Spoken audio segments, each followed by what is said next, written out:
You hear a lot about the high cost of rent in the Twin Cities, but in rural Minnesota, it can be a struggle as well. Especially for the next generation of farmers looking for land. Prices have gone up a lot over the past 2 years. WCCO's John Lordson explains why rural land isn't immune to inflation and how a Super Bowl quarterback and other athletes are playing a role in farmland ownership.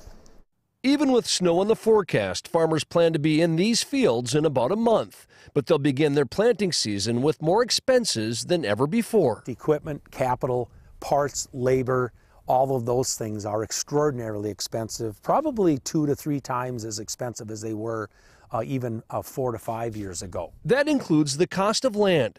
It's estimated that about 60% of Minnesota farmers have a rental agreement to farm. 2 years ago, the land values went up about 25%. Last year, another 18%. Ken Tesey is a farm management analyst and senior vice president for Minstar Bank in Lake Crystal. Especially now when interest rates have went up, it does make it difficult for beginning farmers. The competitive land market has actually attracted big names to the Midwest.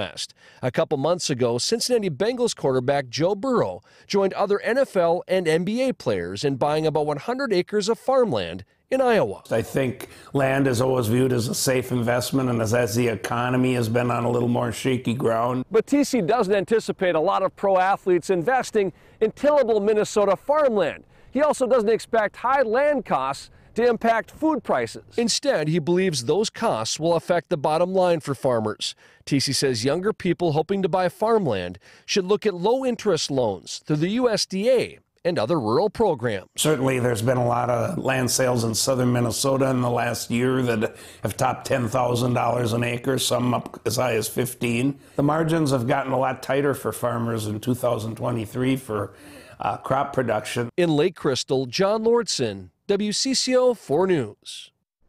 TC says the majority of farmland buyers and investors are local because Minnesota has restrictions on foreign investors.